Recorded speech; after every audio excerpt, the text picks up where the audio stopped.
So I can see quite a few children have joined today. Thank you for that. And we will continue reading My Family and Other Animals. Is there any child here who wishes to share something with us? There were some who had come for the first time last week, last time when we read. Who's, I'll unmute my mic. Samit Mishra. Yeah. All right. I request everyone to please remain muted. Yeah. So is there anybody who would like to share, their experience if they were there for the first time in our reading session? If any one of you wants to say something, please do so. No, ma'am. No? Nobody wants to tell us how they felt, how they liked Hello. the session? Hello. Hello, Krish. Yes, Krish, you want to say something? Yes, I'm Krish from Vidya School, and ma'am, I would just like to tell the last session was quite amusing, and I was rather amused by the brilliant speech that was given by Karthik sir. Okay, all right, very yes, good. Thank you. Yeah. Thank you. Okay. Anyone else? While Manisha ma'am is putting the book up for us on the screen. Yes, Vaishnavi, I can see your hand is raised. Good morning, ma'am. I'm Vaishnavi Upadhyay from Vidya School, and I joined last two sessions. And I felt that sessions were very amazing. I got to know very new books. Like last time, we read about a book which was based on our nation, India, and along with that, the last time there was a book of Japanese culture, allowing everyone to like giving a lot of life lessons. Right. Okay, that's a good reflection, Vaishnavi. So maybe it would be nice if some of you could even write down. And Manisha ma'am does say that there have been quite a few reflections. So maybe we could look at it later on, right? So we have the book being displayed over here, and if everyone is ready, I shall read. Jugjeev sir, can we start?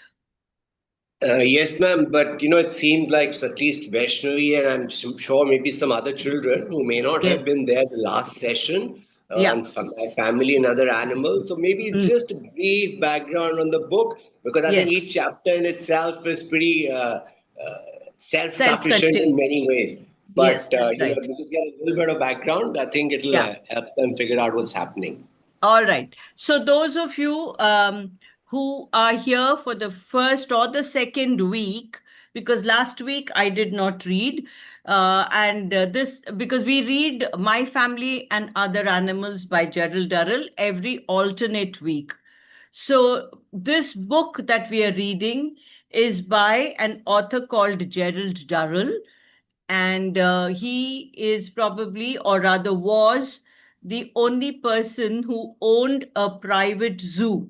His only occupation or job, you could say, was to collect animals, especially animals which were endangered, and take care of them. And he started keeping these animals in a zoo of his own. And from childhood, he had this inborn desire to look after animals, to know more about animals and all creatures in nature. So he was very lucky because he spent his childhood on an island called Corfu Island in Greece with his two elder brothers and an elder sister, Margaret, and his brothers were Larry and Leslie, Lawrence and Leslie. And he had two very, very interesting teachers. And both of them were great biologists and nature lovers. And so they homeschooled Gerald. And so Gerald talks about his experiences as a child in Corfu Island, and he brings to us some extremely interesting people, extremely strange behavior of all kinds of creatures like spiders and ants, and his turtle and his dog Rover, who was his constant companion. So he's just come across a wonderful teacher called Theodore, and Theodore is a biologist who helps Gerald to know a lot about animals. And Theodore is an extremely patient man, talks very softly with him and helps him out in many ways. And he has just presented him with a microscope to have a better look at the animals that he goes about discovering. So let's read further and find out what is happening on Corfu Island with Gerald and his companions. Somebody says, I am not audible. Just check your mic. Can others hear me? Bharati from Lotus is saying she cannot hear me. Manisha ma'am, please help her. Loud and clear, Brinda ma'am. Right. So maybe at your end, beta, just check. Conversation. As soon as, just a minute, as soon as we had settled down and started to enjoy the island, Larry, with characteristic generosity, wrote to all his friends and asked them to come out and stay. The fact that the villa was only just big enough to house the family apparently had not occurred to him. I have asked a few people out for a week or so, he said casually to Mother one morning. That will be nice, dear, said Mother unthinkingly. I thought it would do us good to have some intelligent and stimulating company around. We don't want to stagnate. I hope they are not too highbrow, dear, said Mother. Now, highbrow means people who are from a very high class and they think very highly and they don't want to mingle with others. So the mother was a little worried whether they would be of that kind. Good Lord, Mother, of course they are not. Just extremely charming, ordinary people. I don't know why you've got this phobia about people being highbrow. I don't like the highbrow ones, said Mother plaintively. I'm not highbrow, and I can't talk about poetry and things. But they always seem to imagine, just because I'm your mother, that I should be able to discuss literature at great length with them. And they always come and ask me silly questions just when I'm in the middle of cooking. I don't ask you to discuss art with them, said Larry testily, but I think you might try and conceal your revolting taste in literature. Here I fill the house with good books, and I find your bedside table simply groaning under the weight of cookery books, gardening books, and the most lurid-looking mystery stories. I can't even think where you get hold of these things.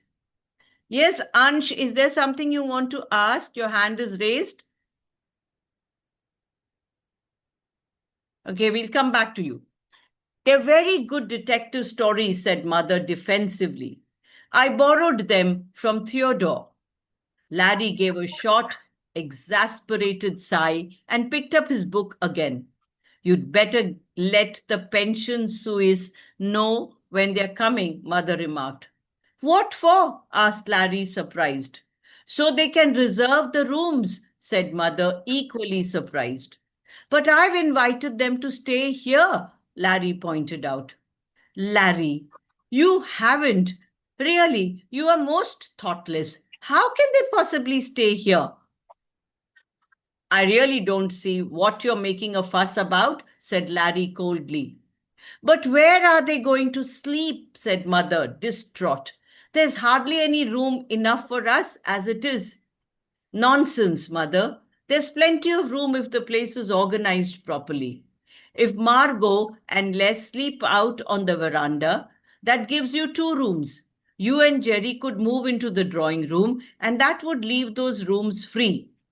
Don't be silly, dear. We can't all camp out all over the place like gypsies. Besides, it's still chilly at night. And I don't think Margot and Les ought to sleep outside. There simply isn't room to entertain in this villa. You'll just have to write to these people and put them off. I can't put them off, said Larry. They are on their way. Really, Larry, you are the most annoying creature. Why on earth didn't you tell me before? You wait until they are nearly here and then you tell me? I didn't know you were going to treat the arrival of a few friends as if it was a major catastrophe, Larry explained. But, dear, it's so silly to invite people when you know there is no room in the villa. I do wish you would stop fussing, said Larry irritably. There's quite a simple solution to the whole business. What? Asked Mother suspiciously. Well, since the villa isn't big enough, let's move to one that is. Don't be ridiculous. Whoever heard of moving into a larger house because you have invited some friends to stay? What's the matter with the idea? It seems a perfectly sensible solution to me. After all, if you say there's no room here, the obvious thing to do is to the obvious thing to do is to not invite people, said Mother sternly. I don't think it's good for us to live like hermits, said Larry. I only really invited them for you. They're a charming crowd. I thought you would like to have them. Liven things up a bit for you. I'm quite lively enough, thank you, said Mother with dignity. Well, I don't know what we're going to do. I really don't see why they can't stay in the pension Suisse, dear. You can't ask people out to stay with you and then make them live in a... How many have you invited? Asked Mother. Yes. Oh, just a few. 2 or 3. They won't all be coming at once. I expect they will turn up in batches. I think at least you might be able to tell me how many you have invited, said Mother. Well, I can't remember now. Some of them didn't reply, but that doesn't mean anything. They're probably on their way and thought it was hardly worth letting us know. Anyway, if you budget for 7 or 8 people, I should think that would cover it. You mean including ourselves? No, I mean 7 or 8 people as well as the family. But it's absurd, Larry. We can't possibly fit 13 people into this villa with all the goodwill in the world. Well, let's move then. I've offered you a perfectly sensible solution. I don't know what you're arguing about. But don't be ridiculous, dear. Even if we did move into a villa large enough to house 13 people, what are we going to do with the extra space when they have gone? Invite some more people, Larry, astonished that Mother should not have thought of this simple answer for herself. Mother glared at him, her spectacles askew. Yes, ma'am. Really, Larry, you do make me cross, she said at last. I think it's rather unfair that you should blame me because your organization breaks down with the arrival of a few guests, said Larry austerely. A few guests? Squeaked Mother. I'm glad you think 8 people are a few guests. I think you're adopting a most unreasonable attitude. I suppose there's nothing unreasonable in inviting people and not letting me know. Larry gave her an injured look and picked up his book. Well, I've done all I can, he said. I can't do any more. There was a long silence during which Larry placidly read his book and Mother piled bunches of roses into vases and placed them haphazardly round the room, muttering to herself. I wish you wouldn't just lie there, she said at last. After all, they are your friends. It's up to you to do something. Larry, with a long, suffering air, put down his book. I really don't know what you expect me to do, he said. Every suggestion I've made, you have disagreed with. If you made sensible suggestions, I wouldn't disagree. I don't see anything ludicrous in anything I suggested. But Larry, dear, do be reasonable. We can't just rush to a new villa because some people are coming. I doubt whether we'll find one in time anyway. And there's Jerry's lessons. All that could easily be sorted out if you put your mind to it. We are not moving to another villa, said Mother firmly. I have made up my mind about that. She straightened her spectacles, gave Larry a defiant glare, and strutted off towards the kitchen, registering determination in every inch. Be not forgetful to entertain strangers, for thereby some have entertained angels unawares. This is from the Bible, Hebrews, right? Yes, ma'am. So now they're probably moving. You remember the name of the earlier villa? The strawberry pink villa it was. And now this chapter is called the daffodil yellow villa. Daffodils are flowers which are yellow in color, yellowish in color. The new villa was enormous, a tall, square Venetian mansion with faded daffodil yellow walls, green shutters, and a fox red roof. It stood on a hill overlooking the sea, surrounded by unkempt olive groves and silent orchards of lemon and orange trees. The whole place had an atmosphere of ancient melancholy about it. The house, with its cracked and peeling walls, its tremendous echoing rooms, its verandas piled high with drifts of last year's leaves, and so overgrown with creepers and vines that the lower rooms were in a perpetual green twilight. The little walled and sunken garden that ran along one side of the house, its wrought iron gates scabby with rust, had roses, anemones, and geraniums sprawling across the weed-grown paths, and the shaggy, untended tangerine trees were so thick with flowers that the scent was almost overpowering. Beyond the garden, the orchards were still and silent, except for the hum of bees and an occasional splutter of birds among the leaves. The house and land were gently, sadly decaying, lying forgotten on the hillside overlooking the shining sea and the dark, eroded hills of Albania. It was as though villa and landscape were half asleep, lying there, drugged in the spring sunshine, giving themselves up to the moss, the ferns, and the crowds of tiny toadstools. Manisha, ma'am, please go back to the last page. I just want to tell the children to do a little exercise. Okay, children, can you tell me the names of the flowers that you have just come across in this paragraph? Names of the flowers, and of course there are fruits also named here. Daffodil yellow walls. Okay, daffodil is the flower. Okay, what else? There are other flowers mentioned in the paragraph. That's why I wanted you to look at it.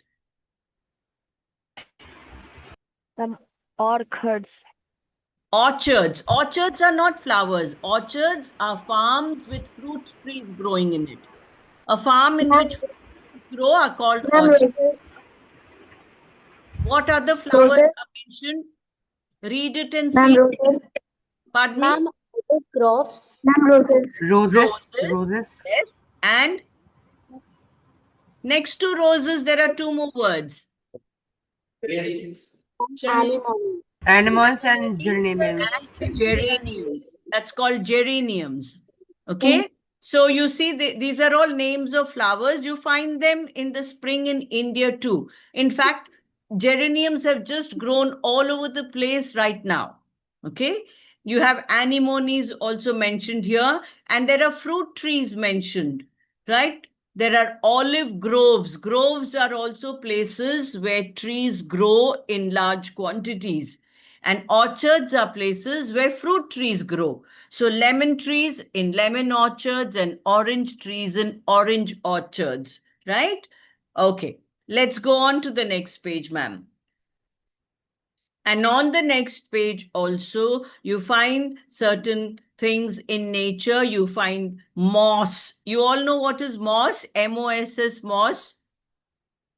Yes, Shreya? What's moss? Okay, does anybody understand the word kai? I think it is in Hindi. Yes, ma'am. Yes, Algae. greenish color thing that comes when there's a lot of water stagnated in one place. But in nature, when there is a lot in rainy places, moss grows on many surfaces. Okay, and then there's another wild growing fern. Ferns are also like weeds and tree. They're not trees; they're like weeds. Okay, and then you have toadstools. Toadstools are like little mushrooms that grow on the ground. Okay. So just for you to know these names, let's go on. And I hope you all remember Spyro. And Spyro is making an appearance once again. Spyro must have obviously been the person who found them this villa. It was Spyro, of course, who had found the place and who organized our move with the minimum of fuss and the maximum of efficiency. Within 3 days of seeing the villa for the first time, the long wooden carts were trailing in a dusty procession along the roads, piled high with our possessions. And on the 4th day, we were installed. At the edge of the estate was a small cottage inhabited by the gardener and his wife, an elderly, rather decrepit pair who seemed to have decayed with the estate. That means they've grown very old, okay? His job was to fill the water tanks, pick the fruit, crush the olives, and get severely stung once a year extracting honey from the 17 beehives that simmered beneath the lemon trees. In a moment of misguided enthusiasm, Mother engaged the gardener's wife to work for us in the villa. Her name was Lucretia, and she was a thin, lugubrious individual whose hair was forever coming adrift from the ramparts of pins and combs with which she kept it attached to her skull. She was extremely sensitive, as Mother soon discovered, and the slightest criticism of her work, however tactfully phrased, would make her brown eyes swim with tears in an embarrassing display of grief. It was such a heart-rending sight to watch that Mother very soon gave up criticizing her altogether. There was only one thing in life that could bring a smile to Lucretia's gloomy countenance. Countenance is face or appearance. A glint to her spaniel eyes, and that was a discussion of her ailment. So let me explain this difficult sentence for all of you. So Lucretia was the gardener's wife, a Greek woman whom Larry's mother had employed, Gerald Durrell's mother had employed. She used to help her and she hated being criticized. And so his mother had stopped criticizing her altogether. The only thing Lucretia seemed to like is to talk about her illnesses, her ailments, her sicknesses, right? Where most people are hypochondriacs as a hobby, Lucretia had turned it into a full-time occupation. Does anybody know who's a hypochondriac? Somebody started screening and we... Ma'am, I'll take over. Just give me a minute. Yeah. So who's a hypochondriac? Does anybody know? So a hypochondriac is a person who imagines all the time that he or she is not well and has a lot of sicknesses. You talk about any sickness and the hypochondriac will imagine that he or she has it, right? So Lucretia was a hypochondriac to the extreme extent, right? When we took up residence, it was forever coming adrift from the rampart. Sorry, when we took up residence, it was, ma'am, please turn the page. It was her stomach that was worrying her. Bulletins on the state of her stomach would start at 7 in the morning when she brought up the tea. She would move from room to room with the trays, giving each one of us a blow-by-blow account of her nightly bout with her insides. She was a master of the art of graphic description, groaning, gasping, doubling up in agony, stamping about the rooms. She would give us such a realistic picture of her suffering that we would find our own stomachs aching in sympathy. Can't you do something about that woman? Larry asked mother one morning after Lucretia's stomach had been through a particularly bad night. What do you expect me to do? She asked. I gave her some of your bicarbonate of soda. That probably accounts for her bad night. I'm sure she doesn't eat properly, said Margot. What she probably wants is a good diet. Nothing short of a bayonet would do her stomach any good, said Larry caustically. And I know during the last week I have become distressingly familiar with every tiny convolution of her larger intestine.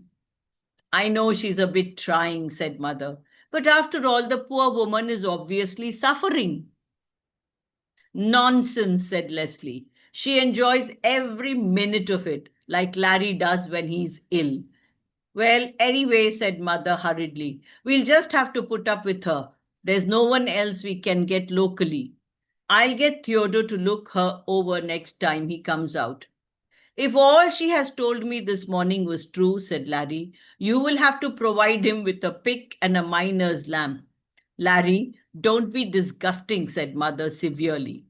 Shortly afterwards, to our relief, Lucretia's stomach got better, but almost immediately her feet gave out, and she would hobble pitifully round the house, groaning loudly and frequently.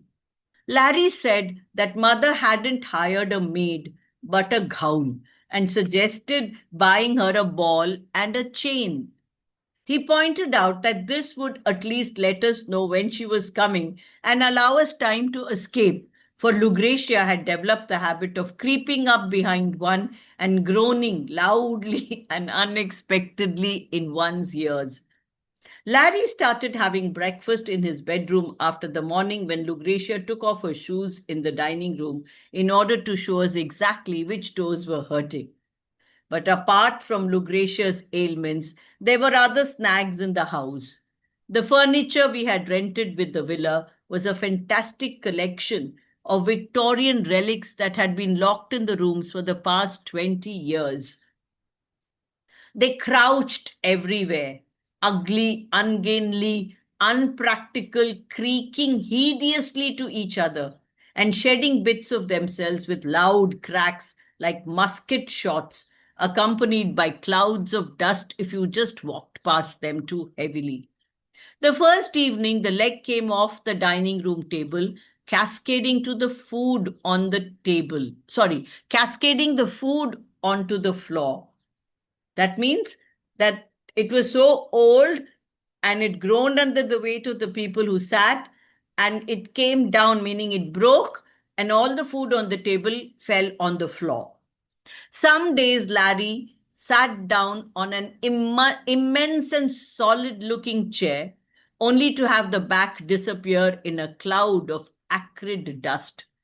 When mother went to open a wardrobe the size of a cottage and the entire door came away in her hand, she decided that something must be done. We simply can't have people to stay in a house where everything comes to bits if you just look at it, she said. There is nothing for it. We will have to buy some new furniture. Really, these guests are going to be the most expensive we've ever had. The next morning, Spyro drove mother, Margot, and myself into the town to buy furniture. We noticed that the town was more crowded, more boisterous than usual. But it never occurred to us that anything special was happening until we had finished bargaining with the dealer. Ma'am, you turned the page too early. Yeah. Bargaining with the dealer and made our way out to his shop into the narrow, twisted streets. We were jostled and pushed as we struggled to get back to the place where we had left the car. The crowd grew thicker and thicker, and the people were so tightly wedged together that we were carried forward against our will. That means they were just pushed ahead by the crowd. I think there must be something going on, said Margot observantly. Maybe it is a fiesta or something interesting.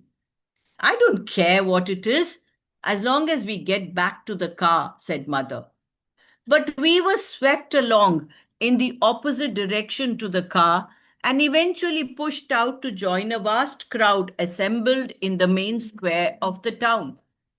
I asked an elderly peasant woman near me what was happening, and she turned to me, her face lit up with pride. It is Saint Spiridion, my dear, she explained. Today we may enter the church and kiss his feet. So there was a festival going on, a fiesta going on, and that's why there was so much crowd on the street. Everybody had come to see the fiesta. Saint Spiridion was the patron saint of the island. Patron saint means the saint who guarded the island, who was the deity of the island. His mummified body was enshrined in a silver coffin in the church, and once a year he was carried in a procession round the town. So, mummified body. Does anybody know what are mummies? How many of you have read about Egypt in the history class or just like that? Has anyone read about Egypt? Yes, Vaishnavi, you know about mummies? So many have. Vaibhav, Gitika, very good. So what does mummified mean, therefore? Can I? Yes? Yashika, you want to tell me what is a mummy? Egypt Yes, people ma'am. buried people alive with white bandages. Not alive. Once they were dead, they put all kinds of medication on their body and wrapped them up with white bandage kind of cloth, mummified their body, and then they put them inside the graves. Okay, so here even Saint Spiridion was mummified when he died, and he was kept in a silver coffin. His body was enshrined. Enshrined means it was kept to be worshipped. Okay, in a silver coffin in the church. Now, I don't know how many of you know what a coffin is. Okay, you know, when Christians and Muslims and some of the other religious people of some other religions bury their dead, they put them inside a coffin. In Hindi, it is called a kafan. Okay, and probably kafan is where the word coffin came from also. So it's like a big box kind of thing in which the dead body of the person is placed before they're buried. So here he was not buried in the ground, but his body was enshrined with all kinds of medicated balms and kept in the church in a silver coffin for people to worship him. He was very powerful and he could grant requests, cure illness, and do a number of other wonderful things for you if he happened to be in the right mood when asked. The islanders worshipped him, and every second male on the island was called Spyro in his honor. Okay? Today was a special day. Apparently, they would open the coffin and allow the faithful to kiss the slippered feet of the mummy and make any request they cared to. The composition of the crowd showed how well loved the saint was by the Corfuites, meaning people of Corfu were called the Corfuites. There were elderly peasant women in their best black clothes and their husbands hunched olive trees with sweeping white mustaches. There were fishermen, bronzed and muscular, with the dark stains of octopus ink on their shirts. There were the sick too, the mentally defective, the consumptive, the crippled, old people who could hardly walk, and babies wrapped and bound like cocoons, their pale, waxy little faces crumpled up as they coughed and coughed. There were even a few tall, wild-looking Albanian shepherds, mustached and with shaven heads, wearing great sheepskin cloaks. Okay, you see the description here, children? Look at the number of words that are being used. Okay, look at the description of various kinds of people and look at all these words: bronzed, muscular, mentally defective, consumptive, crippled, old people who could hardly walk. And it's all in one big complex sentence over here. So what a wonderful idea for us to know so many new words and to use them when we write or when we speak or when we describe things. So this is another reason why we read, children. By reading, you are exposed to so many things, not only general knowledge, but you also come to know how to pick up words, use them in your own writing, and in a lot of other places. Bharti, why don't you see description? This is all description. This is description of people, the kind of people who came. That's called a description. He's describing the kind of people, the kind of things that were seen, right? Krishna Gopal, you want to say something? Okay.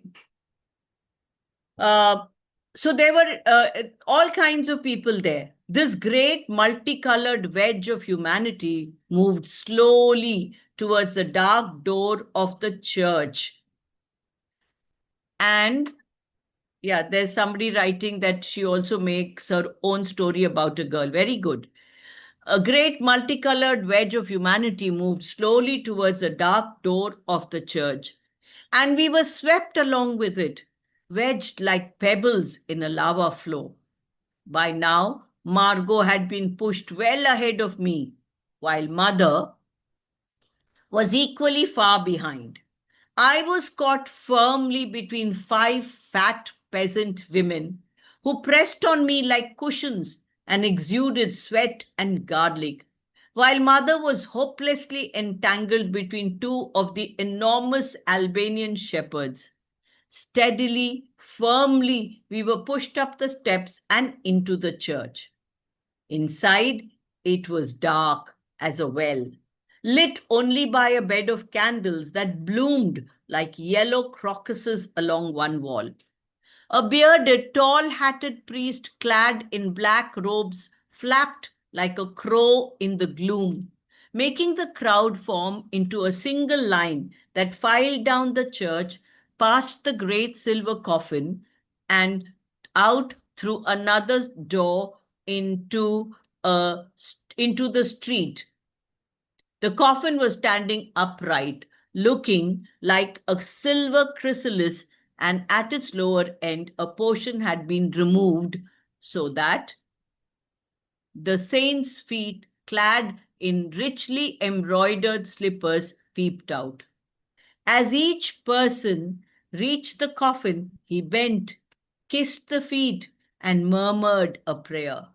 While at the top of the sarcophagus, the saint's black and white and withered face peered out of a glass panel with an expression of acute distaste. It became evident that whether we wanted to or not, we were going to kiss Saint Spiridion's feet. Okay, somebody's asking me what is a peasant. A peasant is the word used for people from the village, and vigorously means very strongly, with force. Okay. It became evident that whether we wanted to or not, we were going to kiss Saint Spiridion's feet. I looked back and saw Mother making frantic efforts to get to my side. But the Albanian bodyguard would not give an inch, and she struggled ineffectually. Presently, she caught my eye and started to grimace and point at the coffin, shaking her head vigorously. I was greatly puzzled by this, and so were the two Albanians who were watching her with undisguised suspicion. I think they came to the conclusion that mother was about to have a fit, and with some justification, for she was scarlet in the face. Scarlet is red, deep red, and her grimaces were getting wilder and wilder. At last, in desperation, she threw caution to the winds and hissed at me over the heads of the crowd. Tell Margot not to kiss. Kiss the air. Kiss the air. Okay, so mother was just being careful. She didn't want her children to kiss the body of the saint over there. She wanted them to be careful. I turned to deliver mother's message to Margot, but it was too late. There she was, crouched over the slippered feet, kissing them with an enthusiasm that enchanted and greatly surprised the crowd. When it came to my turn, I obeyed mother's instructions, kissing loudly and with considerable show of reverence a point some 6 inches above the mummy's left foot. Then I was pushed along and disgorged through the church door and out into the street, where the crowd was breaking up into little groups, laughing and chattering. Margot was waiting on the steps, looking extremely self-satisfied. The next moment mother appeared, shot from the door by the brawny shoulders of her shepherds. She staggered wildly down the steps and joined us. Those shepherds, she exclaimed faintly. So ill-mannered, the smell nearly killed me. A mixture of incense and garlic. How do they manage to smell like that? Oh, well, said Margot cheerfully. It will have been worth it if Saint Spiridion answers my request. A most insanitary procedure, said mother, most likely to spread disease than cure it. I dread to think what we would have caught if we had really kissed his feet. But I kissed his feet, said Margot, surprised. Margot, you didn't. Well, everyone else was doing it. And after I expressly told you not to, you never told me not to. I interrupted and explained that I had been too late with mother's warning. After all, those people have been slobbering over these slippers. You have to go and kiss them. I was only doing what the others did. I can't think what on earth possessed you to do such a thing. Well, I thought he might cure my acne. Acne, said mother scornfully. You'll be lucky if you don't catch something to go with the acne. The next day, Margot went down with a severe attack of influenza, and Saint Spiridion's prestige with mother reached rock bottom. Spyro was sent racing into the town for a doctor, and he returned bringing a little dumpy man with him. With patent leather hair, a faint wisp of moustache, and boot-button eyes behind great horn-rimmed spectacles. That was Dr. Androcelli. He was a charming man with a bedside manner that was quite unique. Po, po, po, he said, strutting into the bedroom and regarding Margot with scorn. Po, po, po.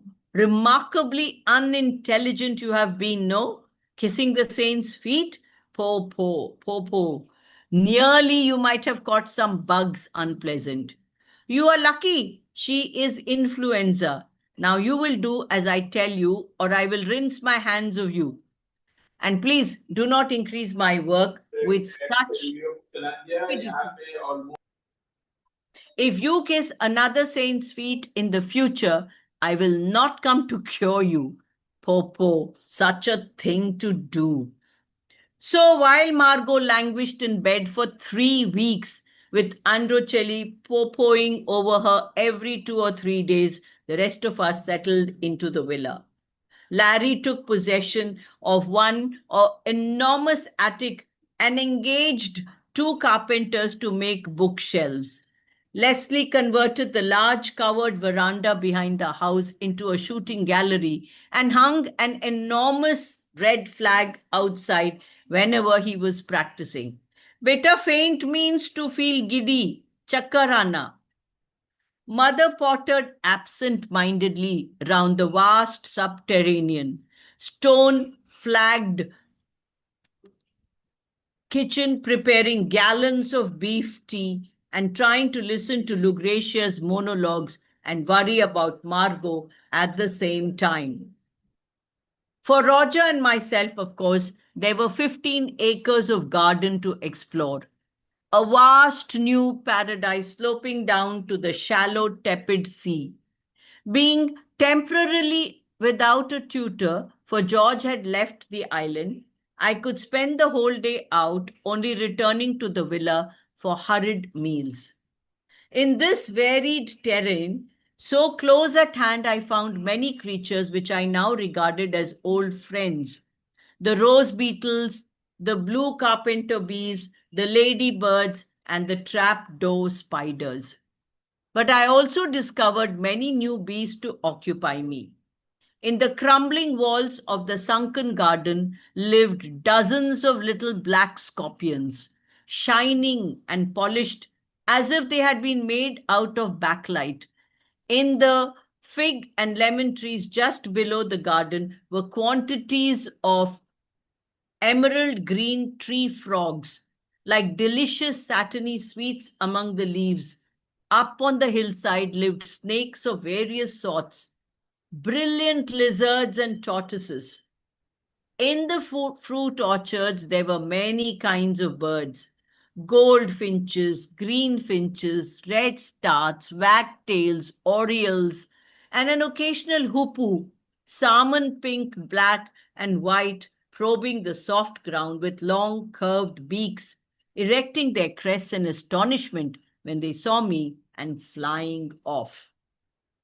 Under the eaves of the villa itself, the swallows had taken up residence. Look at the richness of that garden, children. So many flowers, fruits, trees, creatures, birds. And he's talking about birds over here, and he has named so many of them. You should try and find pictures of all these birds, the goldfinches, the greenfinches, etc. And also, he says that the swallows had taken up residence under the eaves of the villa. Eaves are, just above the high pillars. Under the eaves of the villa itself, the swallows had taken up residence. They had arrived a short time before we had, and their knobbly mud houses were just completed, still dark brown and damp like rich plum cake. As these were drying to a lighter biscuit brown, the parent birds were busy lining them, foraging round the garden for rootlets, lamb's wool, or feathers. 2 of the swallows' nests were lower than the others, and it was on these that I concentrated my attention. Over a period of days, I leant a long ladder against the wall, midway between the 2 nests, and then slowly, day by day, I climbed higher and higher until I could sit on the top rung and look into the nest, now some 4 feet away from me. The parent birds seemed in no way disturbed by my presence and continued their stern work of preparing for a family, while I crouched on the top of the ladder and Roger lay at the bottom. I grew to know these swallow families very well and watched their daily work with considerable interest. What I took to be 2 females were very similar in behavior: earnest, rather preoccupied, over anxious and fussy. Okay, Manisha ma'am, how long is this chapter? I'm just a few more pages. Okay, so should we continue or should we stop here at 20? Continue, we'll be able to finish it. All right, okay. The 2 males, on the other hand, displayed totally different characters. One of them, during the work of lining the nest, brought excellent material, but he refused to treat it as a job of work. He would come swooping home, carrying a wisp of sheep's wool in his mouth, and would waste several minutes skating low over the flowers in the garden, drawing figures of 8, or else weaving in and out of the columns that held up the grapevine. His wife would cling to the nest and chitter at him exasperatedly, but he refused to take life seriously. The other female also had trouble with her mate, but it was trouble of a different sort. He was, if anything, over enthusiastic. He seemed determined to leave no stone unturned in his efforts to provide his young with the finest nest lining in the colony. But unfortunately, he was no mathematician, and try as he would, he could not remember the size of his nest. He would come flying back, twittering in an excited, if somewhat muffled manner, carrying a chicken or a turkey feather as big as himself, and with such a thick quill it was impossible to bend it. It would generally take his wife several minutes to convince him that no matter how they struggled and juggled, the feather would not fit into the nest. Acutely disappointed, he would eventually drop the feather so that it whirlpooled down to join the ever increasing pile on the ground beneath, and then fly off in search of something more suitable. In a little while, he would be back, struggling under a load of sheep's wool, so matted and hard with earth and dung that he would have difficulty in getting up to the eaves, let alone into the nest. When at last the nests were lined, the freckled eggs laid and hatched, the two husbands' characters seemed to change. The one who had brought so much futile nest lining now swooped and hawked about the hillsides in a carefree manner, and would come drifting back carelessly, carrying a mouthful of insect life of just the right size and softness to appeal to his fuzzy, trembling brood. The other male now became terribly harassed and apparently a prey to the dreadful thought that his babies might starve. So he would wear himself to a shadow in pursuit of food and return carrying the most unsuitable items, such as large, spiky beetles, all legs and wing case, and immense dry and completely indigestible dragonflies. He would cling to the edge of the nest and make valiant but vain attempts to get these gigantic offerings rammed down the ever open gullet of his young. I dread to think what would have happened if he had succeeded in wedging one of these spiky captures down their throats. Luckily, however, he never succeeded, and eventually, looking more harassed than ever, he would drop the insect to the ground and fly off hurriedly in search of something else. I was very grateful to this swallow, for he provided me with 3 species of butterfly, 6 dragonflies, and 2 ant lions, which were very new to my collection. The females, once the young were hatched, behaved in much the same way as they had always done. They flew a little faster. There was an air of brisk efficiency about them, but that was all. It intrigued me to see for the first time the hygienic arrangements of a bird's nest. I had often wondered, when hand-rearing a young bird, why it hoisted its bottom skywards with much waggling when it wanted to excrete. Now I discovered the reason. The excreta of the baby swallows was produced in globules, which were coated with mucus that formed what was almost a gelatine packet around the dropping. The young would stand on their heads, waggle their bottoms in a brief but enthusiastic rumba, and deposit their little offerings on the rim of the nest.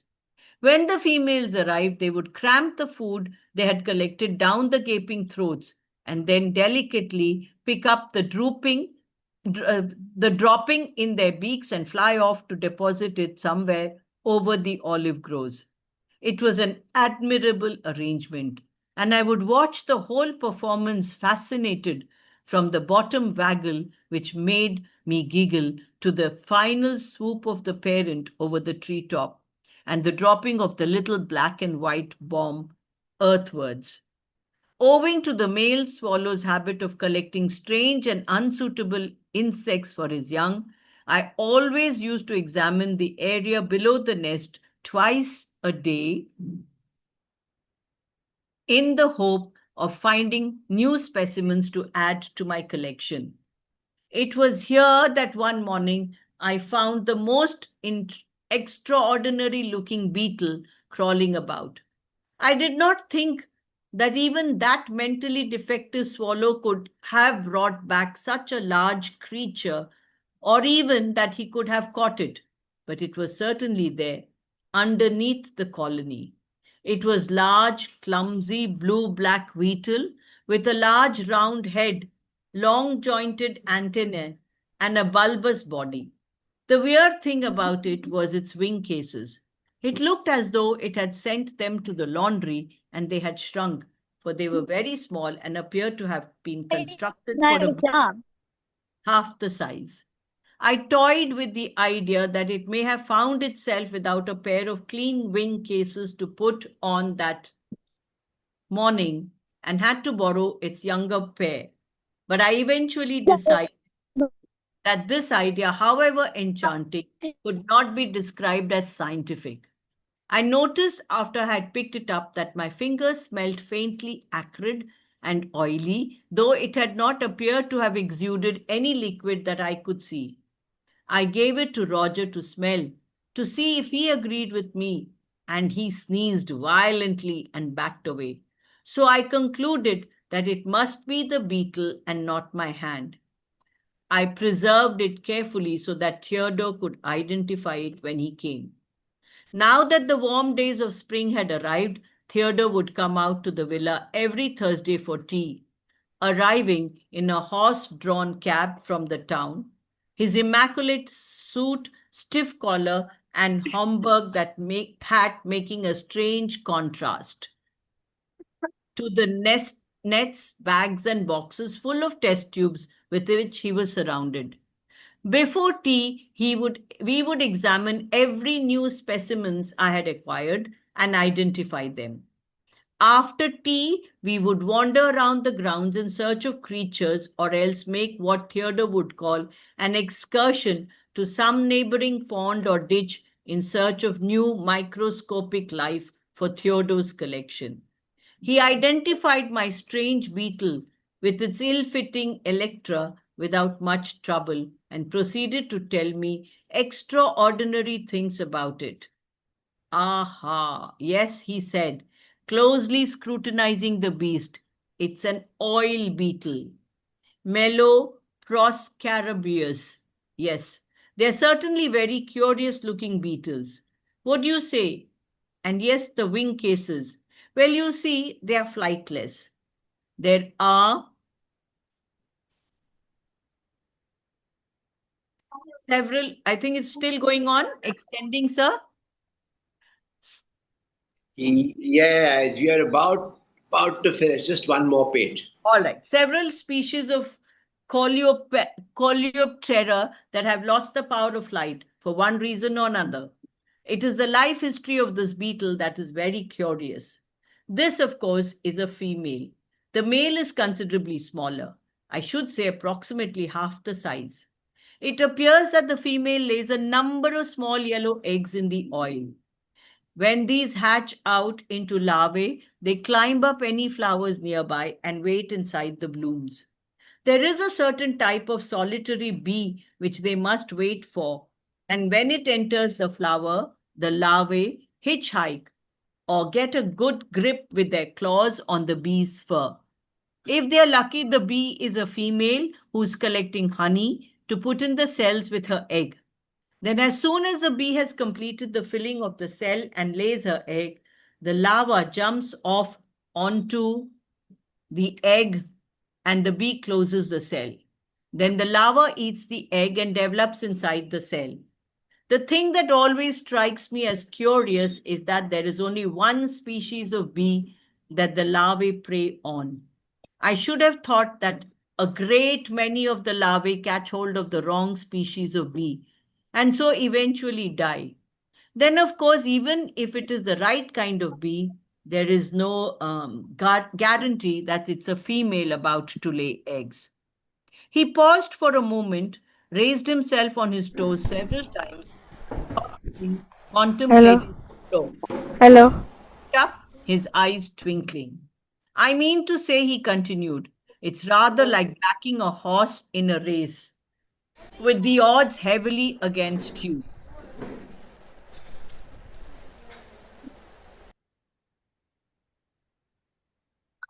Okay, I think we'll stop here, sir. Or, ma'am, No. yeah, And I ma'am, said it's 3 pages left. huh. So that will end this chapter. No, I think it's getting a little too tedious for the children. They're getting a little fidgety. Hassle. Yeah, yeah. So we'll stop over here. We'll take it from here in the next reading session because it's a lot for them to take. Lots of No, new. that's true. That's true. That's Yeah. true. Yeah, and also the language is a little difficult, I suppose. So, children, I hope you've made note of some things. May I suggest to all of you that as we are reading, you could probably keep a little notebook and keep noting down things that you are coming across because it's not possible for you to remember everything that we read today. But if you make a note in a notebook, you would be able to go back to it and you would be able to revise and find out more about the creatures that we are reading about and other things. So that's my suggestion. It'll make it easier for all of us to remember because, we read so many things and we come across so many things, but we won't be able to remember otherwise. All right? Yeah. So I have a question for the children. We Yes, sir. came across these swallows making nests, Yeah. right? So the question is, uh, do the birds make new nests every year or do they go back to the same nest?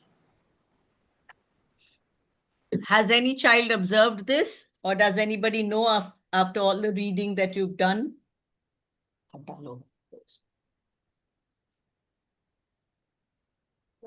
Right? What do you think? Yes, there's a hand raised.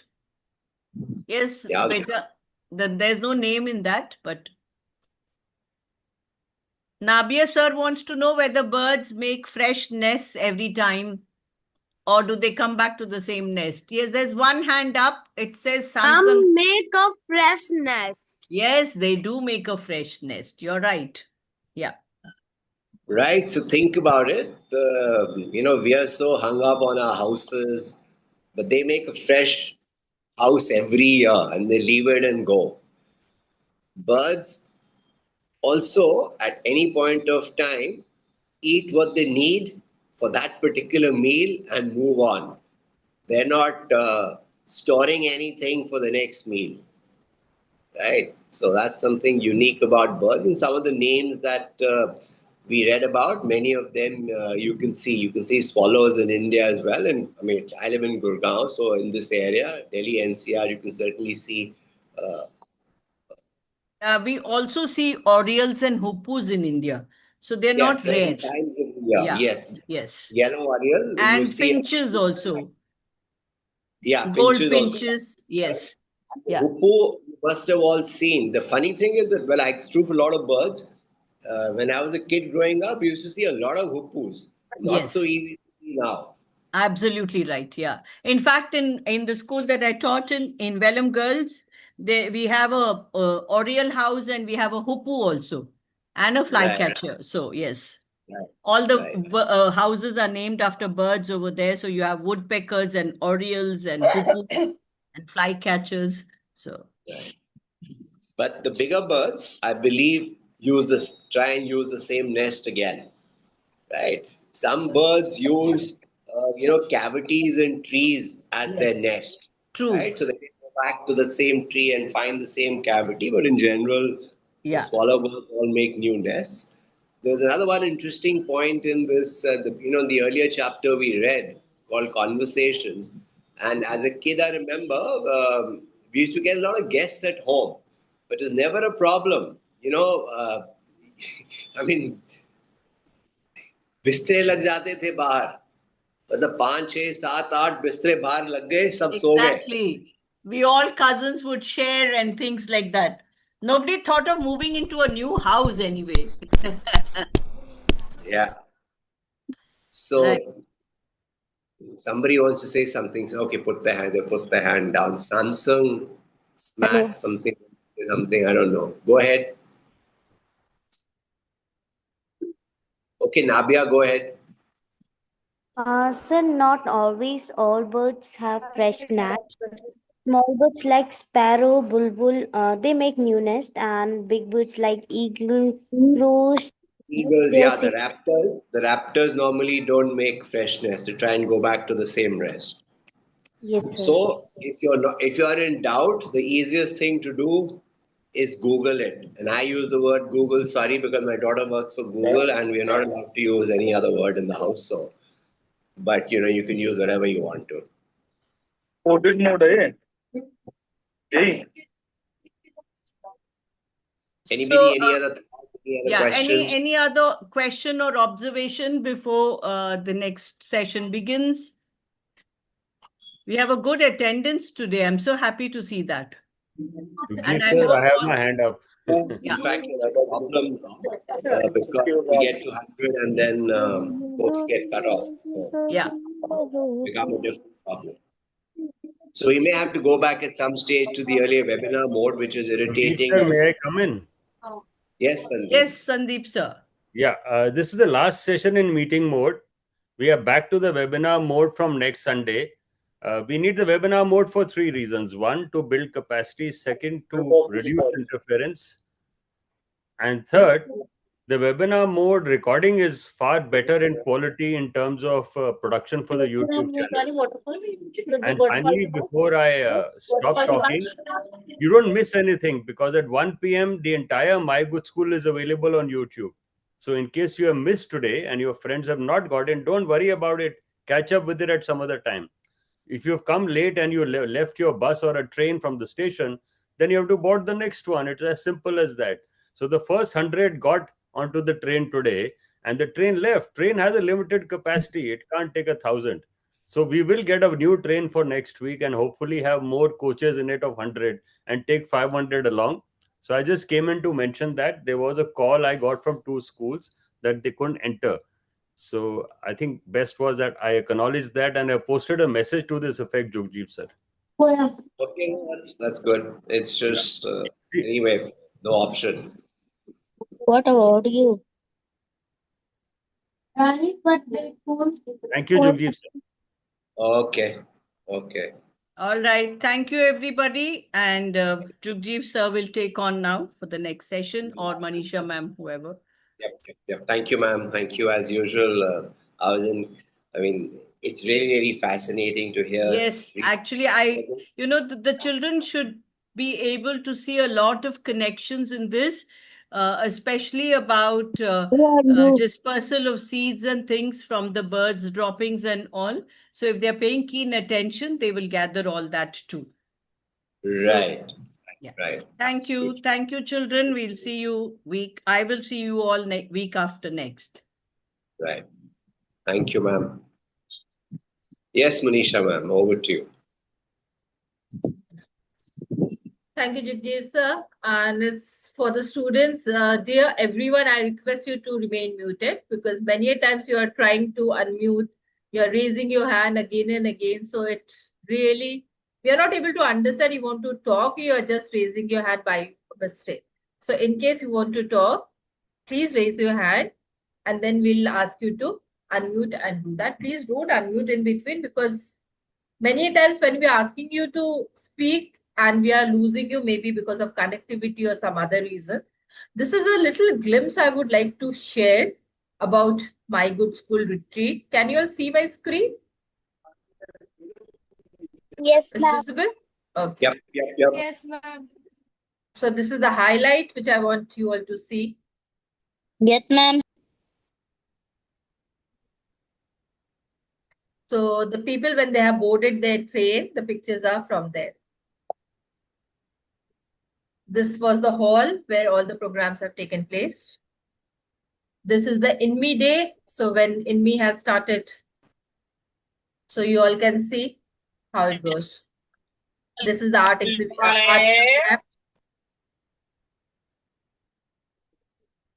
Swimming has taken care, like people have swum in the morning.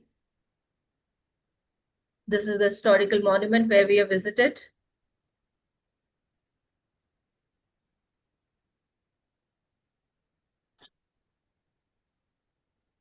Performance by students during the last day.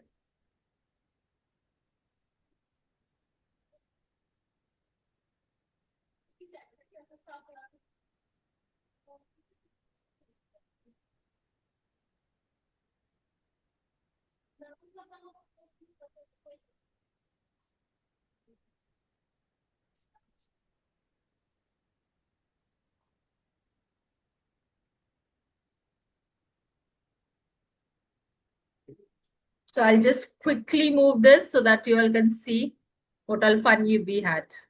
So next time,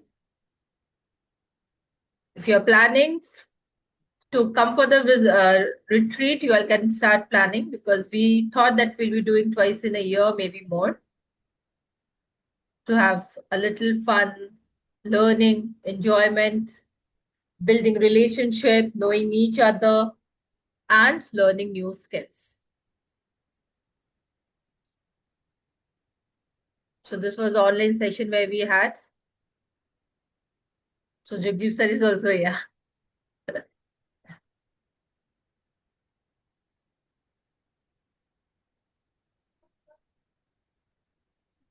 I'm going a little fast, so. Manisha ma'am, this is most beautiful. You can also show them the My Good School Retreat website page where all this is there. I'll do that. So they won't miss anything.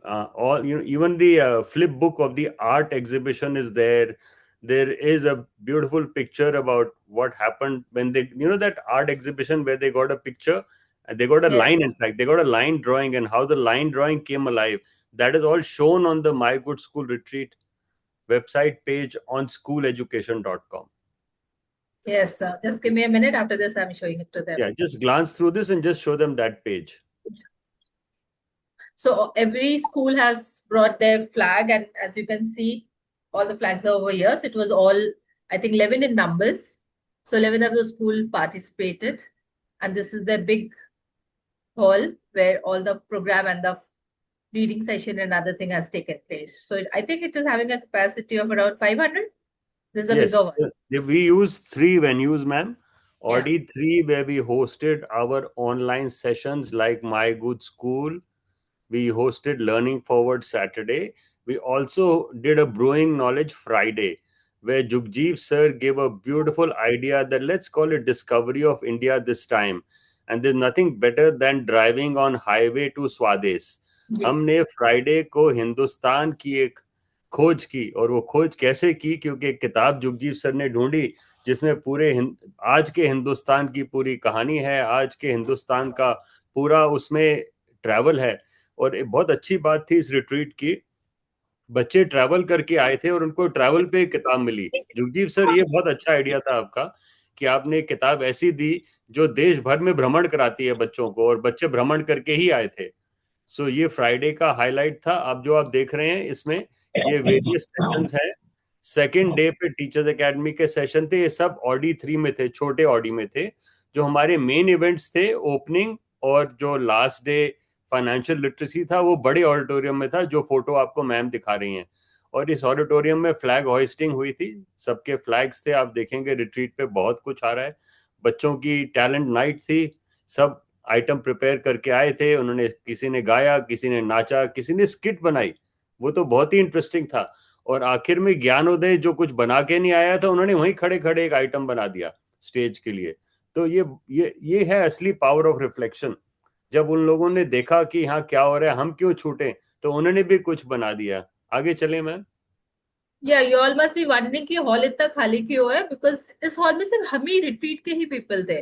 So 11 talent night and yes. So 11 schools, and I think this is the opening ceremony.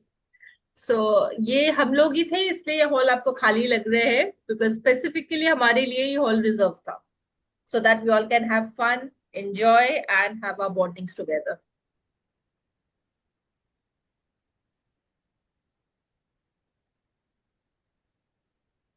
तो हम ये तीन group एक photograph. हमारा art room था, जो seminar room था school का, वो भी आपने बीच में देखा होगा, कहीं आया था। यहाँ हाँ जी, ओपनिंग हाँ हुई जी. थी, यहाँ ग्रुप This फोटो, one. ये है आर्ट रूम। ये सेमिनार रूम था जहाँ हमने आर्ट सीखा। अभी हम आर्ट भी दिखाएंगे आपको, जो वहाँ पे आर्ट बनी, बिकॉज आर्ट एक सबसे पावरफुल फॉर्म ऑफ रिफ्लेक्शन है। म्यूजिक में तो ये आप सुन लेते हैं, बट अगर आर्ट को आप एक्सपीरियंस कर लेते हैं तो आपकी डेप्थ ऑफ अंडरस्टैंडिंग बहुत ज्यादा हो जाती है। ये फ्लिप बुक है जिसमें हम लोगों ने अपने रिफ्लेक्शंस लिखे थे day wise. It's a big ma'am book. आपका स्क्रीन चेंज नहीं हुआ, आप अभी भी फोटो बुक उसमें हैं। फ्लिप बुक मिलेगी सर मैं आपको जब आप फोटो की बात कर रही हूँ, ये जो येलो दिख रहा है आपको, ये फ्लिप बुक है. अच्छा, ये फ्लिप बुक, ओके। या मैम ये फ्लिप बुक नहीं है, ये फ्लिप चार्ट है। ओके. फ्लिप बुक वो बनी थी जो आर्ट एग्जीबिशन की थी, जो वेबसाइट पे है। ठीक है सर. तो there two different outputs, one is a flip chart. Flip chart इसलिए बना था कि वो हमारी जॉय ऑफ लर्निंग डायरीज में हम एग्जिबिट करते हैं। जो हर एक ग्रुप, हमारे पास 10 ग्रुप थे, एक ग्रुप ने एक फ्लिप चार्ट बनाया इकट्ठे मिलके। फ्लिप चार्ट में उन्होंने अपनी पूरी रिट्रीट की स्टोरी ड्रॉ की, एक्सपीरियंस की। मैंने सिर्फ एक गुजारिश की थी कि हम इलेक्ट्रॉनिक मीडियम नहीं यूज करेंगे, हम अपनी ह्यूमन इंटेलिजेंस और ह्यूमन सेल्फ को यूज करेंगे अपने एक्सपीरियंस को रिकॉर्ड करने के लिए। आप कुछ फोटो और वीडियो देख रहे हैं, परंतु जो हमारा फ्लिप चार्ट था वो असली रिफ्लेक्शन है।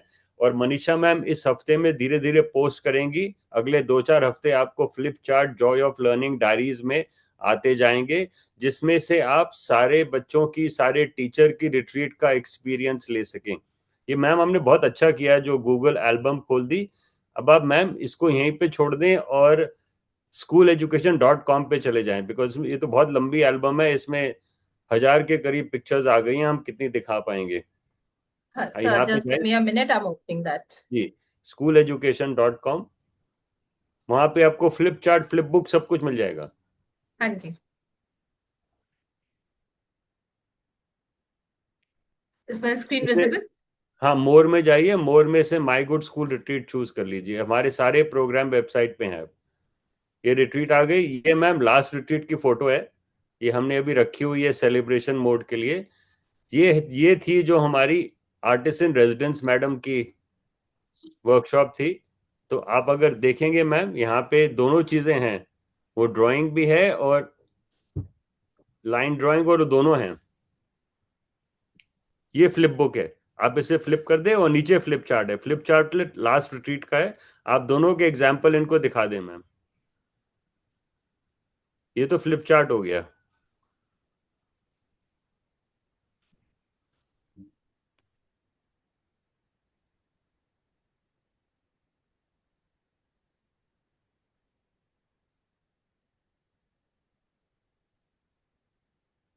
Jugjeep sir, this is power of reflection.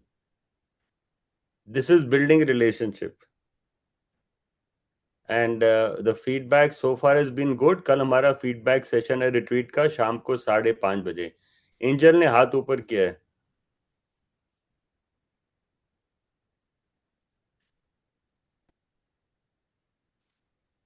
Thank you Manisha ma'am. Thank you, sir, for coming, for joining us. We were missing you in this. No, My no, good always school. welcome ma'am. I only came to tell everyone that don't worry, from next week there'll be no one in the waiting room. और आपको शायद Manisha ma'am ने भी clear किया होगा, आपके school से बहुत सारे क्वेश्चंस आए थे कि हमें पता ही नहीं कितना कुछ है माय गुड स्कूल में। तो हमने बताने के लिए कि माय गुड स्कूल में कितना कुछ है, एक बहुत सिंपल सा चार्ट बना के भेजा था सनबीम स्कूल्स को। जो हमने चार्ट सनबीम स्कूल्स को बना के भेजा था अपने प्रोग्राम्स का, मैं आपको क्विकली वो चार्ट दिखा देता हूं। जब आप इस मेन्यू में जाएंगे, मेन्यू में बड़ा सिंपल है, हमारे प्रोग्राम कौन से हैं, स्पेशल प्रोजेक्ट्स। जो हमारा इंक्लूजन का प्रोजेक्ट है, जिसमें हम कहते हैं माय गुड स्कूल में कोई भी पढ़ सकता है और कोई भी वेलकम है। फिर माय गुड स्कूल संडे को होता है, टीचर्स एकेडमी सैटरडे को होती है। रिट्रीट साल में 2 बार होगी, एक बार जयपुर अप्रैल और दूसरी बार अक्टूबर में। वाराणसी। यूथ एंगेजिंग सोसाइटी हमारा प्रोग्राम है, जो मास्टर क्लास की स्टोरी है वो हम सैटरडे शाम को करते हैं, और इसमें आगे बहुत कुछ होने वाला है। जिनका संडे स्कूल छूट गया हो वो यूट्यूब चैनल पे चले जाएं। जब यूट्यूब चैनल पे जाएंगे वहां हमारे सारे सेशन आ जाते हैं। ये कल शाम का भी आ गया। अब आखिरी चीज आपको बताने के लिए, हमारे पास इंटर्नशिप और फेलोशिप प्रोग्राम है जो आप ज्वाइन कर सकते हैं। जब अबाउट अस पेज पे जाएंगे, आप मे बी आप संडे को नहीं आ पाए किसी कारण, या संडे सेशन में आपकी रीडिंग नहीं हो पाती, तो हम आपको क्या कहते हैं, आप जिस दिन पढ़ना चाहें उस दिन हमारे पास आ सकते हैं। हमारे सारे समय सारणी आपके सामने है, आप देखेंगे। इसमें संडे सुबह 10:30 बजे का माय गुड स्कूल है, वो आज हो रहा है। इसके अलावा हम मंडे शाम को मिलते हैं, थर्सडे शाम को मिलते हैं, फ्राइडे शाम को मिलते हैं, और सैटरडे को 2 बार मिलते हैं। तो सैटरडे शाम को जो 5:30 वाला प्रोग्राम है उसमें इंटर्न्स और यंग पीपल वेलकम हैं। जो भी सारे 5:30 PM वाले स्लॉट्स हैं उसमें young people are all welcome. Whether you are an intern, you join us say on Monday, or you join us on Saturday. If you are not an intern and if you are a student, you can join us on Thursday, you can join us on Friday. 5:30 PM programs are open to all, like Sunday morning. The only reason is you have to be a good schools alliance member. अगर आपका school member नहीं है और आपका कोई friend बनना चाहता हो, हमारे पास वो भी प्रोविजन है। हम इंडिविजुअल्स को एक्सेस दे देते हैं on a very small donation. Manisha ma'am, we have improved this page a little. It should help you explain what we are doing. Yes, Thank you, sir. Manisha ma'am. Bharati Lotus, do you want to say something? Sarthak? Okay. So, as you all know, every week we do 2 book reading sessions. One is English and one is in Hindi. Hindi में हम किताब पढ़ रहे हैं Ruskin bond की। ये हमारी नई किताब इस बार स्टार्ट हो रही है, this week only it is starting. And हमारी बुक है, हमारे चैप्टर का नाम है अंतिम संस्कार। बुक का नाम है time stops at Shamli, Shamli में ठहरा एक वक्त। तो रस्किन बॉन्ड की ये हिंदी की कहानी है। मैम इसका वो किंडल एडिशन भी अवेलेबल है, इसका प्रिंट एडिशन भी अवेलेबल है, और बहुत रीजनेबली प्राइस्ड है। यस, तो ये किताब आप सबसे मेरी गुजारिश रहेगी कि आप लोग सब खरीदें। जैसे कि हम लोग जब पढ़ रहे हैं तो आप भी उस किताब को उसके साथ साथ पढ़ते रहे। किताब पढ़ने से पहले मुझे एक चीज, अभी रिट्रीट चूंकि हम देख रहे थे तो मुझे याद आई, संदीप सर ने एक बार बहुत ही प्यारी बात बोली थी, मैं परिंदा हूँ पूरा आसमान क्यों नहीं। तो क्या कोई बताना चाहेगा कि ये किस संदर्भ में आप इसको प्रयोग कर सकते हैं? मैं परिंदा हूं पूरा आसमान क्यों नहीं। तो ये परिंदा एकदम से आसमान के बारे में क्यों बोलने लगा? परिंदे तो आसमान में उड़ते हैं, पर पूरे आसमान का करेगा क्या परिंदा? वो उड़ेगा तो छोटा परिंदा है, पक्षी है, तो वो तो थोड़ी ही जगह पे उड़ सकता है। तो आसमान की ख्वाहिश क्यों है परिंदे को? कोई बोलना, कहना चाहेगा, बताना चाहेगा? Well, is this mean why to say sky is the limit when there are footprints on moon? That's wonderful. और कुछ आप ऐड ऑन करना चाहेंगे इसमें? मैं परिंदा हूं पूरा आसमान क्यों नहीं। आप लोग को जब भी कोई चीजें मिलती हैं तो आप उससे सेटिस्फाइड रहते हैं कि आप चाहते हैं कि हमें कुछ और मिले, कुछ एक्स्ट्रा मिले, and we should be having more about it. Yes Priyanshi? Yes ma'am. मुझे फ्रीडम चाहिए इसीलिए। Yes of course, but already वो आसमान में उड़ रहा है तो फ्रीडम तो है उसके पास। तो वो क्या और ज्यादा फ्रीडम चाह रहा है? क्या चाह रहा है परिंदा? Yes Vaibhav? Ma'am, if I think so that he wants to be a big or something like that, to rule over there. Very good. Jugjit sir, आप कुछ कहना चाहेंगे? नहीं, I'm wanting to listen to what the children are saying. और कोई कुछ बताना चाहेगा? यस कामिनी? तो परिंदा है, वो पूरी दुनिया देखना चाहता है। Wonderful. That's a very powerful thought. Very good. और दीपा? मैम कभी कभी हम केपेबल होते हैं, लेकिन कंडीशन, रूल्स या कॉन्फिडेंस की वजह से हम पूरी तरह उड़ नहीं पाते। That's actually a very powerful thought. Capable है, but किसी न किसी रीजन से हम उड़ नहीं पाते हैं। तो हमें उड़ने के लिए पूरे आसमान की जरूरत है, जैसे कि हम एक्सप्लोर कर सके different things of the world and we can mingle with people. तो जब हम लोगों से मिलते हैं तभी हमें और ज्यादा हमारे विचार और पावरफुल होते हैं, क्योंकि हमें दूसरे लोगों से भी पता चलता है कि वो क्या चाह रहे हैं। हम स्किल सीखते हैं आपस में जब हम मिलते हैं, तो उनके थॉट के कारण हमारे खुद के थॉट में भी काफी इम्प्रूवमेंट होता है, और इससे हम आगे बढ़ने का हमें एक और रास्ता मिल जाता है। तो yes, thank you so much for sharing, आप लोगों ने जो भी बोला। अब ये छोटा सा एक चैप्टर है अंतिम संस्कार, इसको पढ़ते हैं और देखते हैं इस कहानी में क्या है। कोई बताएगा कि ये चैप्टर किस चीज के ऊपर में है? अंतिम संस्कार हम किसके बारे में बात कर रहे हैं?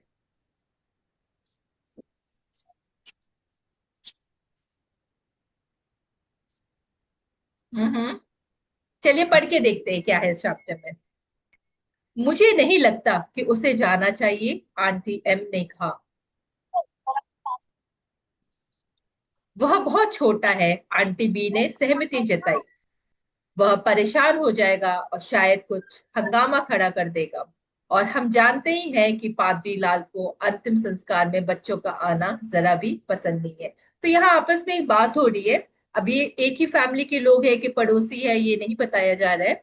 यहाँ पे शायद किसी की डेथ हो गई है, और उनकी जो लास्ट रिचुअल है उसको अंतिम संस्कार कहते हैं हिंदी में।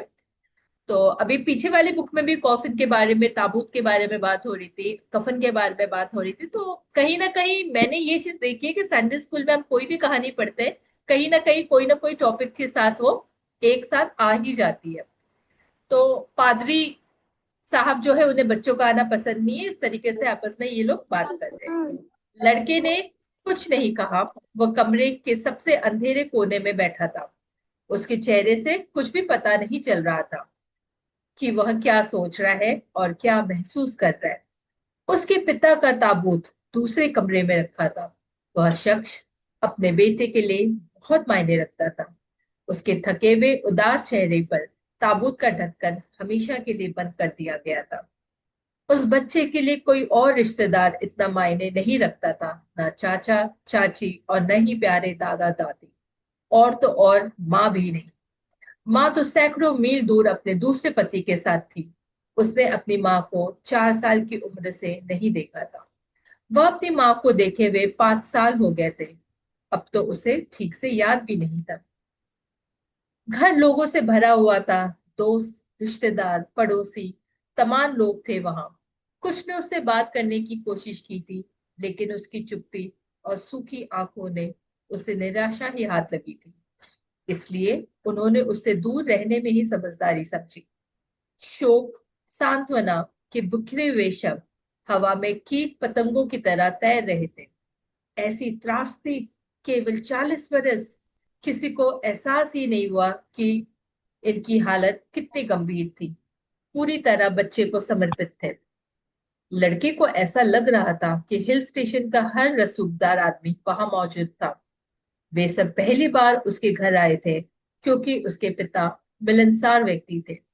लड़के के अलावा वे किताबों, संगीत, फूलों और डाक टिकट संग्रह से शौक में ही रमे रहते थे। तो ये कहानी एक छोटे बच्चे की है जिसके पिता गुजर गए थे। सब लोग अपनी अपनी राय दे रहे थे, पर किसी ने भी बच्चे से नहीं पूछा कि वह क्या चाहता है। उसके पापा उसके लिए ओनली फैमिली मेंबर थे। बाकी तो लोग बताया गया है कि है फैमिली में, पर वो अपने पिता के ही काफी करीब था। और उसकी माता भी किसी रीजन से अलग रह रही थी, क्योंकि उन्होंने किसी और से शादी कर ली थी। अब वो बेचारा बच्चा जिसकी ओनली फैमिली उसके पापा थे, वो भी गुजर गए थे। तो ये कहानी उसके ट्रॉमा के बारे में है, उसकी परेशानी के बारे में है। आइए आगे देखते हैं कि क्या होता है कहानी में। पहाड़ी टट्टू द्वारा खींचे जाने वाली एक छोटी ताबूत गाड़ी को गेट पर लाया गया। कई मजबूत लोगों ने ताबूत को उठाकर गाड़ी में रख दिया। भीड़ तितर बितर हो गई। कब्रिस्तान वहां से करीब 1 मील नीचे था। जिसके पास कार नहीं थी, उन्हें वहां पैदल चलकर जाना था। लड़के ने फाटक से गुजरती शव यात्रा को खिड़की से झांक कर देखा। उस पल नौकरों के हवाले छोड़कर उसे भुला दिया गया था। घर में बस नौकर ही रह गए थे। बाहर धुंध थी, घाटी पर कुहासा छाड़ा हुआ था और पहाड़ के चेहरों पर एक नम तौलिए की तरह जम गया था। हर कोई भीग गया था, हालांकि बारिश नहीं हुई थी। लड़का जब तक इंतजार करता रहा जब तक सब लोग चले नहीं गए। फिर वह कमरे से बरामदे में चला गया। जलकुंभी की क्यारियों में बैठे माली ने ऊपर देखा और लड़के से पूछा कि क्या उसे कुछ चाहिए, लेकिन लड़के ने अपना सिर हिलाया और घर के अंदर लौट गया। मातम करने वालों ने फूलों की क्यारियों को तहस नहस कर दिया था। उससे दुखी होकर माली अपने क्वार्टर में चला गया। साहब की मौत का मतलब था कि जल्द ही उसकी नौकरी चली जाएगी, घर के दूसरे लोग आ जाएंगे और लड़का अनाथालय में चला जाएगा। आजकल माली रखने वाले ज्यादा लोग नहीं थे। रसोई में रसोईया पहली बार इतने सारे लोगों के लिए भोजन तैयार करने में जुटा था। वे सभी रिश्तेदार और पादरी भी भूखे लौटेंगे और भरपेट खाकर जाएंगे। जल्द ही उसकी भी नौकरी चली जाएगी, लेकिन रसोइयों की मांग तो हमेशा रहती थी। लड़का पिछले दरवाजे से घर से बाहर निकल गया और गुलाब के फूलों की झाड़ियों के बीच से होकर गली में आ गया। जब वह मुख्य सड़क पर पहुंचा तो उसने देखा कि मातम मनाने वाले पहाड़ी से होकर कब्रिस्तान की ओर जा रहे। वह कुछ दूरी बनाकर उनके पीछे चलता रहा। फिर वही सड़क थी जिस पर अक्सर उसके पिता के साथ शाम की सैर के लिए आता था। लड़का पहाड़ी पर उगने वाले लगभग हर पौधे और जंगली फूलों का नाम जानता था। उसके पिता ने उसे इनके और विभिन्न पक्षियों और कीटों के बारे में खूब बताया था। वह उत्तर में हिमालय की ऊंची चोटियों और उन पर फैली बर्फ को देख सकता था। कब्रिस्तान में कब्रें इस तरह से बनाई गई थी कि अगर उसमें लेटे हुए लोग एक दिन उठे तो सबसे पहले वे बर्फ से ढकी चोटियों पर सूरज की चमक देखे। शायद इस जगह को यही दृश्य देखने के लिए चुना गया था, लेकिन लड़के को ऐसा नहीं लगा कि कोई भी उस विशाल मकबरे को हटाकर और अपने कब्रों से उठकर इस दृश्य का आनंद ले सकेगा। वे तो हिम की तरह आराम फरमाती लगती थी। उन पत्थरों को फोड़ने और ताबूतों को धरती से ऊपर ढकेलने का काम तो भूकंप ही कर सकता था। लड़के को अचरज हुआ कि लोगों ने मृतकों को जिंदा करना आसान क्यों नहीं बनाया। उन्हें इतने सुरक्षित तरीके से दफनाया जाता है कि कोई भी वहां से उन्हें बाहर नहीं निकलने देना चाहता था। ऐसा हमें क्यों लगता है कि जो गुजर गए हैं उनको हमें बाहर नहीं निकालना चाहिए? क्या आपको लगता है कि उनको बाहर निकालने से कोई परेशानी हो सकती है? यस वैभव, आप कुछ कहना चाहेंगे? Yes ma'am. अगर मैम हम लोग उनको निकालेंगे तो अगर उनके तरफ हम लोग उनको डिसरिस्पेक्ट करेंगे कि वो अभी वो मर चुके हैं, लेकिन हम अभी उनका रिस्पेक्ट नहीं करते हुए उनको बाहर निकाल दे रहे हैं वहाँ से, जहाँ पे उनको प्लेस मिला कि वो अपनी रेस्ट कर सके। Very good. चूंकि वो हमारे बीच नहीं है, वो गुजर चुके हैं और उनको ये एक डिसरिस्पेक्ट ही होगी। वैभव, थैंक यू सो मच, क्योंकि आपके थॉट बहुत ही अच्छे हैं, बहुत ही पावरफुल है। लोग इसको अलग अलग तरीके से सोचते हैं, कुछ भी कोई भी सोच सकता है, बट इस तरीके से आप आज पहले ही बच्चे हो जिसने मुझे बताया। So I really I am surprise कि आप इतने छोटे होके भी आपकी थॉट इतनी पावरफुल है। So thank you so much. Yes, disrespect तो रह गई, वरना बाकी बच्चे तो शायद बोलते हैं कि वो भूत बन जाते हैं और आके हमें परेशान करेंगे, बट ये पहली बार ही मैंने सुना है। हाँ जी पुष्पेंद्र जी, आप कुछ कहना चाहेंगे? मैम, लोग शायद डरते होंगे कि जिस इंसान के जाने के बाद उन्होंने कई बातें उसके बारे में करी होगी, अगर वो बाहर आ जाएगा और उसे ये सब पता होगा तो उसे कितना बुरा महसूस होगा, वो कंफ्रंट करने से डरते हैं। Certainly sir, thank you so much. और कोई कुछ कहना चाहेगा? ठीक है, हम आगे बढ़ते हैं चैप्टर में। ईश्वर को तुम्हारे पिता की जरूरत है। एक भले मिशनरी ने उसे इन शब्दों से दिलासा देने की कोशिश की थी। क्या भगवान इसी तरह उन हजारों पुरुषों, महिलाओं और बच्चों को अपने पास बुलाता है जिन्हें इन साफ सुथरी और सटी हुई कब्रों में आराम करने के लिए रखा गया था? वह उन्हें किस लिए चाहता था? लड़कों ने सोचा कि जब हम मर जाते हैं तो हम भला ईश्वर के किस काम आते हैं। यहाँ पे एक प्रश्न पूछा गया है कि जब हम गुजर जाते हैं तो ईश्वर के कैसे काम आ सकते हैं। तो हर एक कोई अपने अपने तरीके से सोचता है। तो कोई बताएगा कि जब हम जिंदा रहते हैं तब ईश्वर के काम आ सकते हैं, या गुजरने के बाद हम ईश्वर के काम आएंगे? क्योंकि ज्यादातर तो लोग यही बोलते हैं कि भगवान को बहुत ज्यादा जरूरत थी इसलिए उन्हें ऊपर बुला लिया, या गॉड ने अपने पास बुला लिया। सॉरी। जब हम जिंदा रहते हैं तब हमको जरूरत रहती है भगवान की। नहीं बेटा, मैं ये पूछना चाह रही हूँ कि जब हम जिंदा रहते हैं तब भगवान की हेल्प कर सकते हैं, गॉड की हेल्प कर सकते हैं, या हम जब गुजर जाते हैं तब गॉड की हेल्प कर सकते हैं? मैम जिंदा रहेंगे तभी भी गॉड की हेल्प कर सकते हैं। कैसे करेंगे बेटा?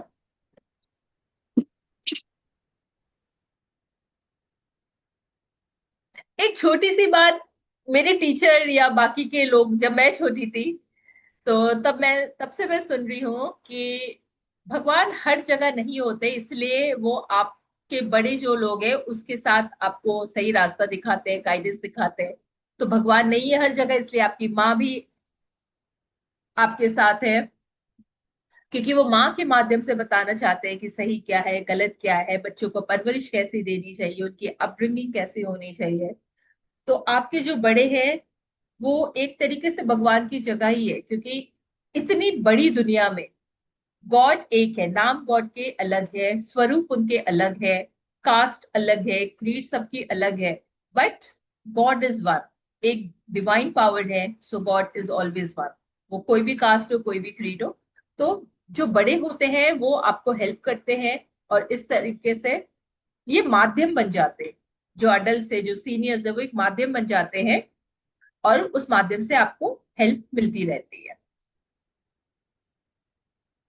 कब्रिस्तान का गेट खुला हुआ था, लेकिन लड़का पत्थर की पुरानी दीवार पर लटक कर मातम मनाने वालों को देखता रहा, क्योंकि वे एक तेज गेंदबाज का सामना करने वाले बल्लेबाज जैसी बेचैनी से इधर उधर हो रहे थे।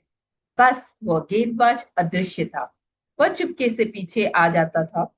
अंतिम संस्कार सेवा पर पादरी लाल की आवाज गूंजती रही, जिस फिर ताबूत को नीचे उतारा गया। नीचे, बहुत नीचे। लड़का हैरान था कि ये कितना नीचे तक जाता हुआ लग रहा था। क्या वह दूसरी बेहतर दुनिया पृथ्वी के गहराई में थी? कैसे कोई, यहाँ तक कि कोई महाबली भी वहां से निकलकर फिर से ऊपर आ सकता है? सुपरमैन ने कॉमिक्स में ये करतब किया है, लेकिन उसके पिता तो बहुत सज्जन थे। वह धरती, घास और पौधों की जड़ों पर जरा भी जोर नहीं आजमाते थे। शायद कभी वे एक पेड़ बनकर वहां से निकल आए, लड़के ने सोचा। अगर मेरे साथ कभी ऐसा हुआ तो मैं एक पौधे की जड़ में जाऊंगा, और फिर मैं एक फूल बन जाऊंगा, और शायद कोई पक्षी आएगा और मेरे बीज को ले जाएगा। मैं किसी तरह बाहर निकल ही आऊंगा। तो एक छोटे बच्चे की सोच है कि गुजरने के बाद गुजरने के बाद भी लोगों के काम आना चाहता था। तो वो एक फूल बनना चाहता था, जिसके बीज है वो चाह रहा था कि पक्षी आए और लेकर के इधर उधर उससे और पौधों को उगा सके। पादरी ने कुछ और शब्द कहे, और फिर उपस्थित लोगों में से कुछ ने लौटने से पहले ताबूत के ऊपर मुट्ठी भर मिट्टी फेंकी। मातम मनाने वाले धीरे धीरे दो दो और तीन तीन के समूह में चले गए। वे धुंध में खो गए। उन्होंने लड़के को दीवार के पीछे खड़े नहीं देखा। उन्हें भूख लगने लगी थी। जब तक वे सब चले नहीं गए तब तक वही खड़ा रहा। फिर उसने माली या रखवालों को कब्र में मिट्टी भरते हुए देखा। उसे नहीं पता था कि उसे आगे जाना चाहिए या नहीं। वह थोड़ा डरा हुआ था और अब बहुत देर हो चुकी थी। कब्र लगभग ढकती गई थी। वह मुड़ा और कब्रिस्तान से में चला गया। उसके आगे सड़क खाली थी और कोहरे में लिपटी हुई थी। वह अकेला था। उसे अपने पिता की कही एक बात याद आ गई। दुनिया का सबसे मजबूत आदमी वह होता है जो अकेला खड़ा रहता है। खैर, वह अकेला था, लेकिन फिलहाल वह खुद को ज्यादा मजबूत महसूस नहीं कर रहा था। एक पल के लिए उसने सोचा कि उसके पिता उसके बगल में हैं। वे एक लंबी सैर पर एक साथ थे। सहज रूप से वह अपने पिता के गर्म, आरामदायक स्पर्श की अपेक्षा करते हुए अपने हाथ आगे बढ़ाया, लेकिन वहां कुछ भी नहीं था। कुछ भी नहीं, कुछ कोई भी नहीं। उसने अपनी मुट्ठियां भींची और उन्हें अपने जेबों में दबा लिया। फिर अपना सिर झुका लिया ताकि कोई उसके आंसू न देख ले। कोहरे में लोग थे, लेकिन वह उनके पास नहीं जाना चाहता था, क्योंकि उन्होंने उसके पिता को दूर कर दिया था। वह कोई रास्ता निकाल ही लेंगे, लड़कों ने जोर देकर खुद से कहा। वह किसी तरह बाहर निकल आएंगे। तो ये कहानी यहीं पे खत्म होती है। इस कहानी में एक छोटे से बच्चे की बहुत ही छोटे से बच्चे ने अपने दिल की हालात को बड़े ही प्यार और मार्मिक तरीके से बताया है कि उसकी एक ही फैमिली मेंबर था। बाकी तो सब थे घर पे, बट वो क्लोज एक ही से था। किस तरीके से वो, जब उनके फैमिली मेंबर, जब उनके पिताजी उससे दूर हो जाते हैं, तो वो कितने ही ज्यादा पेन में था। वो यही सोच रहा था कि कैसे और कब उनसे दोबारा मिले। तो सबसे अच्छा सोल्यूशन उसको यही में समझ में आया कि चूंकि वो गुजर गए हैं, एंड सबको ही पता है कि गुजरने के बाद गॉड के पास ही हम चले जाते हैं। तो एक ही तरीके से उसके पिता उसके पास बाहर आ सकते थे, और वो है एक पेड़ बनकर। और पेड़, जब एक छोटा सा पौधा पेड़ बनता है, तो उसके फूल या उसके बीजों को पक्षी लोग इधर से उधर लेके जाते हैं, जिससे कि और ज्यादा पेड़ और फूल बन सके। तो ये कहानी यहीं पे खत्म होती है। क्या आप लोग कुछ शेयर करना चाहेंगे इस कहानी के बारे में? आपके क्या थॉट है?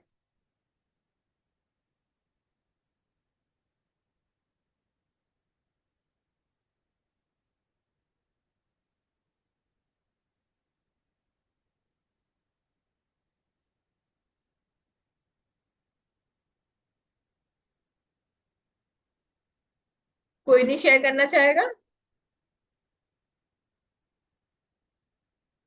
ठीक है, तो फिर मिलते हैं हम अगले हफ्ते नई कहानी के साथ। Yes, it was an inspiring story, because इससे हम सीखते हैं कि नो मैटर हम जितने भी अकेले हो, जितने भी प्रॉब्लम में हो, हर रोज एक नया सवेरा है, हर रोज एक नया सूरज निकलेगा। और उससे हमें इंस्पिरेशन मिलती है कि life goes on, it moves on. और हमें कभी भी हार नहीं माननी चाहिए लाइफ से, और आगे बढ़ते रहना चाहिए, बढ़ते रहना चाहिए, और कोशिश करती रहनी चाहिए कि हम अपनी जिंदगी को एक बहुत ही अच्छे तरीके से जिए और लाइफ में सक्सेसफुल बने। So with this, I end today's session. Thank you everyone for joining. Please do write your reflection, and we would love to share this on our website. Thank you so much. Bye bye. Take care. Good day, Jane, ma'am. Jai Hind. Bye bye.